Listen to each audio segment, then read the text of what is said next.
তিনি বলছেন যে হিন্দুরা যেখানে আক্রমণ হবে সেখানে আমরা ঝাঁপিয়ে পড়বো এবং প্রতিরোধ করে দেবো। তো কোথাও কি আগামী দিনের জন্য একটা ভয়ঙ্কর সময়? না না, এই যে বেজিনগরে যে দাঙ্গা, এই দাঙ্গা তো পরিকল্পিত দাঙ্গা। কারণ যদি পরিকল্পিত না হতো তাহলে মুখ্যমন্ত্রী যেদিন মুকেশ কুমারকে সরানো হলো সেদিন উত্তরবঙ্গের রায়গঞ্জ না কোথা থেকে তিনি কি করে বললেন যে আগামী দিনে দাঙ্গা হলে ঠেকাবার কেউ নেই? তারপরে উনি জানতেন দাঙ্গা হবে, এবং দাঙ্গার সময় ওখানকার ওসি সে নির্লিপ্ত ছিল, উদাসীন ছিল, এবং বারবার তাকে সতর্ক করা সত্ত্বেও সে সেটাকে প্রশ্রয় দিয়েছিল। ফলে দাঙ্গাটা পুলিশের প্রচ্ছন্ন মদতে হয়েছে, এবং সেই পুলিশ কার মদতে চলে সেটা আমরা সবাই জানি। তাই স্বাভাবিক হয়ে আমি প্রথম দিনে অভিযোগ করেছিলাম যে এই দাঙ্গা বিজেপি এবং তৃণমূল উভয়ের স্বার্থে করা হয়েছে। কারণ আমি সেদিনই বহরমপুর হাসপাতালে গেছিলাম আহত মানুষগুলোকে দেখার জন্যে। স্লোগান তুলল বিজেপি সেখানটাই যে হিন্দু মার খাচ্ছে কেন, অধীর চৌধুরী জবাব দাও। স্বাভাবিকভাবেই স্পষ্ট মেরুকরণের বার্তা এখানটাই আমরা দেখতে পেলাম।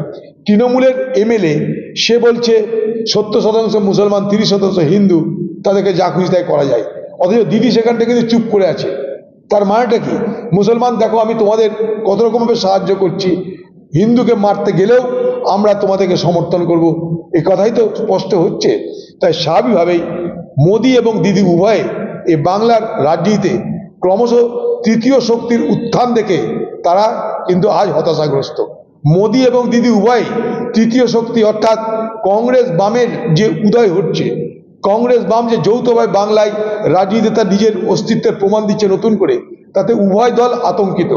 উভয় দল আতঙ্কিত হয়ে এটা উভয় দলের সুবিধা হয়, এই উভয় দলের মন মতন হয় এমন এজেন্ডা তারা বার করছে, যেখানে চাকরি নেই, রুটি নেই, রুজি নেই, শিল্প নেই, খালি হিন্দু আর মুসলমান, সাধু সঙ্গ আর মুসলমান। এ কি হচ্ছে? কেউ বলছে হিন্দুকে রক্ষা করব, কেউ বলছে আমরা সন্তের বিরোধিতা করব। হিন্দুকে রক্ষা করার জন্য না মোদির দরকার, না দিদির দরকার, না কোনো মহারাজের দরকার, না কোনো পীর ফকিরের দরকার। বাংলার সংস্কৃতি হিন্দু মুসলমান উভয়কে সম্প্রীতিতে আবদ্ধ রাখবে, এটা বাংলার সংস্কৃতি। এই সংস্কৃতি রবীন্দ্রনাথ ঠাকুরের, এই সংস্কৃতি কাজী নজরুলের, এই সংস্কৃতি বাংলার সব থেকে বড় অস্ত্র।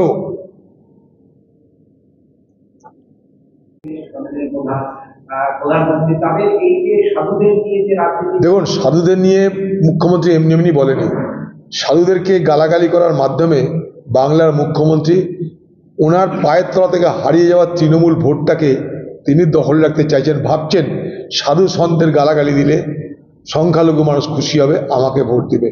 এই ধরনের নিকৃষ্ট রাজনীতি করতে উনি অভ্যস্ত।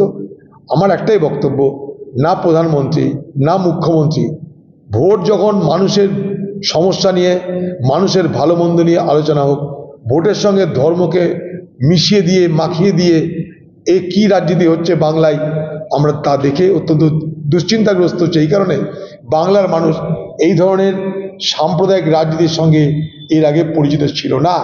যেদিন থেকে পশ্চিমবঙ্গে বিজেপি পার্টির প্রবেশ শুরু হয়েছে, এবং বিজেপি পার্টির প্রবেশ এই বাংলায় সম্ভব হয়েছে মমতা ব্যানার্জির পৃষ্ঠপোষকতায়, মমতা ব্যানার্জির সৌজন্যে, সেদিন থেকে এই বাংলার রাজনীতিতে ধীরে ধীরে সাম্প্রদায়িকতা মাথাচাড়া দিচ্ছে।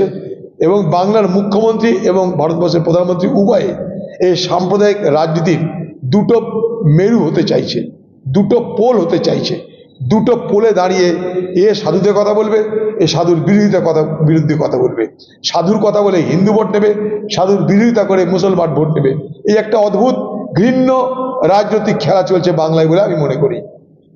নির্বাচন হয়ে যাওয়ার পর হঠাৎ করে বলা হচ্ছে একটা চিঠি দিয়েছেন এই যে প্রদেশ কংগ্রেসের দপ্তরে যে খালি লাগানো বা কিছু সোশ্যাল মিডিয়াতে, কি বলবেন? রিপোর্ট চাইতেই পারে, সে সর্বভারতীয় দলের জেনারেল সেক্রেটারি, চাইবে না? আমরা তো পুলিশের কাছে কমপ্লেন করেছি। আমাদের দলের সর্বভারতীয় নেতা, তিনি সভাপতি কংগ্রেস দলের, তার কোনো মন্তব্য কারি ভালো লাগতে পারে, খারাপ লাগতে পারে, তিনি তার ভাবনা থেকে বলেছেন।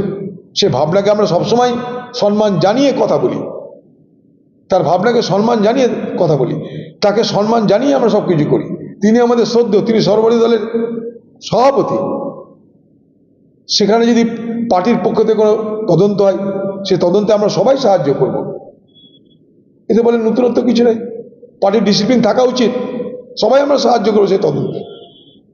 সেদিন আমি জানি না, আমি এখানে বহরমপুরে সঙ্গে সঙ্গে পুলিশকে এফআইআর করানো হয়েছে, সেই মোছা জায়গা আমরা ধুয়ে দিয়েছি, সবই করা হয়েছে, জানেন আপনারা। এগুলো নতুন করে বিতর্ক তৈরি করতে চাইলে করতে পারেন, কিন্তু আমরা সব করেছি।